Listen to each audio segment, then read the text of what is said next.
All right, let's slow things down and actually talk properly because Bryan Robson is one of those cards that can easily trick you. On first glance, he looks like a must-have. Epic card, Manchester United legend. 106 overall, box-to-box midfielder, and then Konami adds two flashy skills on top, Blitz curler and visionary pass. Instantly, expectations go through the roof. So I did what most people don't do properly. I didn't just look at stats. I didn't just read skills. I tested him multiple matches, different game situations, different opponents. And for this review, I used the technique booster crafting, because let's be honest, that's the build most players are going to use on him. This is a full review. No hype, no bias, just facts and gameplay experience. Let's start with the first impression. Let's start with how Bryan Robson actually feels when you load into a match. Straight away, one thing stands out. He feels active. This is a true box-to-box midfielder. He doesn't stand still.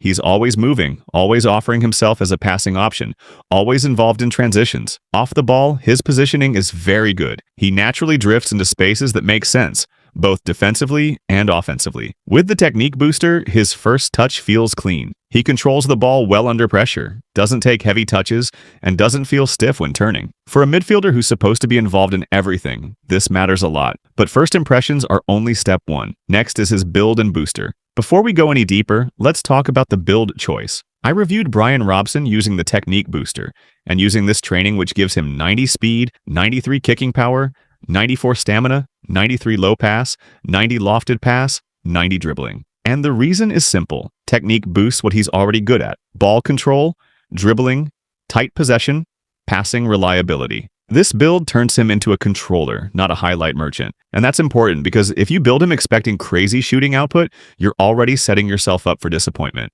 Technique makes him smoother on the ball and more consistent in midfield play. Without it, he feels more average. With it, he feels refined. Now let's talk about his passing and visionary pass skill, his best feature. Let's get this out of the way early. Visionary pass is the best thing about this card. This skill activates more often than people think. Through balls feels smarter, the timing is better, the weight on passes is more accurate, especially when you're playing runners in behind from central midfield. In slow build-up, Bryan Robson feels reliable. You can recycle possession through him, turn under pressure, and find angles. In faster transitions, he can spot runs early and release the ball quickly. This makes him very useful if you play possession-based football or controlled counterattacks. Short passes, medium passes, even lofted passes all feel consistent. You're not constantly fighting the game to do what you want. When you press pass, the ball usually goes exactly where you expect it to go. This is the type of midfielder that helps your entire team play better.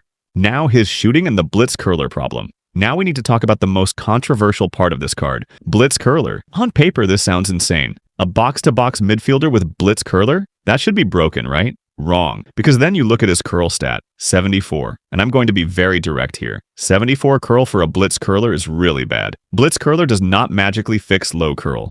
It enhances curl-based shots. And when the base stat is low, the skill simply doesn't shine. In testing, his curl shots were inconsistent. Some went in, yes, but most lacked that sharp bend you expect. Compared to players with 85 plus curl, the difference is massive. Shots feel flatter. Goalkeepers react more comfortably. That unstoppable feeling just isn't there. This means Blitz curler on Robson feels more like a bonus than a weapon. You can't rely on it. You can't build your attack around it. It's there, but underwhelming. If you're buying this card expecting crazy outside-the-box curlers, you're going to be disappointed. His finishing and kicking power. Inside the box, Robson is decent. Not elite, but reliable. When he arrives late and gets a clean shot, he can score. His kicking power helps with straight shots more than curl shots. But again, this is not his main role. He's not meant to be your primary goal threat, and the game reflects that. His overall game impact. So what kind of player is Bryan Robson actually? He's a complete, reliable midfielder, not a game-breaking superstar.